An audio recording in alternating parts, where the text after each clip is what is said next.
I was starting to consider tearing off my own ears and destroying my eardrums with a couple well-placed finger jabs.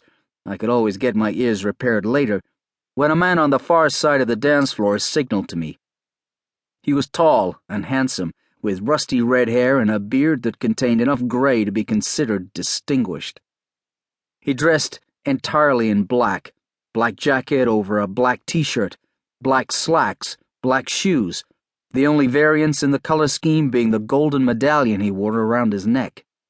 I'd seen the medallion close up many times, and its face was emblazoned by a circular series of runes that I couldn't translate, but which looked appropriately grim and mysterious. The hand signal meant, "All clear on my end," and I nodded to the warlock and tried to keep from scowling as I returned the message. I decided to check on the rest of the team, each of whom was stationed at a different position in the club. Scorch was on the opposite side of the dance floor from Bogdan, and she was dancing wildly to Cacophony's music, though how anyone could find enough rhythm in the bizarre sounds the band produced to inspire any movement other than severe convulsions was beyond me. Scorch appeared to be a young woman just entering her teens, and she wore her blonde hair in a long ponytail that fell down to the middle of her back. She usually dressed in a riot of color, in counterpoint to Bogdan's more severe style, and tonight was no exception. Her sleeveless blouse had been sewn together from patches of bright colors, and though her skirt was denim, her knee-high socks were rainbow-striped. Though Scorch appeared to be just another fan of Cacophony's out to have a good time, her gaze was focused and intense, taking in everything around her. I caught her eye, and she gave me the all-clear signal, accompanied by a wink and a grin to let me know that just because she was working didn't mean she couldn't have fun too. Tavi was hanging out by the bar, nursing a mug of aqua sanguis and grimacing whenever he took a sip. The synthetic blood substitute might taste like the real thing, or close to it, but it provides little nourishment. It's kind of like Necropolis's version of non-alcoholic beer.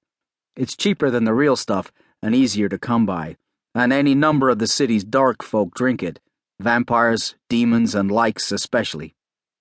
Tavi was one of the latter, though he usually chose to go about in his human form. Many likes never bothered to don their human shapes in Necropolis, as they saw no reason to hide their true natures here. After all, if you live in a city of monsters and you are a monster, you might as well look the part 24/7.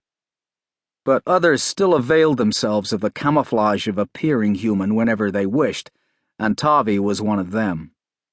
Right now, he appeared to be a middle-aged man of East Indian descent, lean and wiry with short black hair, wearing a tan Nehru jacket and matching pants. I once asked him if the jacket wasn't something of an ethnic cliché. In reply, Tavi asked me if my grey suit was any less of a cliché, considering it was the same sort of outfit I'd worn when I was alive back on Earth. "Your suit screams cop," he'd said. I couldn't deny it. "At least I don't wear a trench coat," I'd replied. Tavi gave me the all-clear sign. I returned it, and I then trained my attention on the last member of our team. Even if I hadn't known where she'd be, I wouldn't have had any trouble finding her. Devona and I shared a psychic bond that had gotten stronger over the months we'd been together, and we could sense each other's presence within a 1,000-foot radius or so.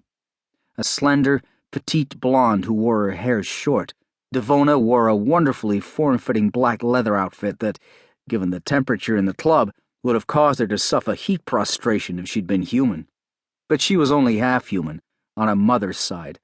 Her father was a vampire, one of the city's 5 Dark Lords, in fact, and while she physically appeared to be in her late 20s, chronologically she was in her 70s. What can I say? I always did have a thing for older women. Devona stood at the edge of the stage, gazing up at Scream Queen as if she were the Banshee's biggest fan, when in truth, she couldn't stand the woman's so-called singing any more than I could. In reality, Devona was telepathically scanning the area surrounding the stage for any strong negative thoughts or emotions that might indicate someone wished Scream Queen harm.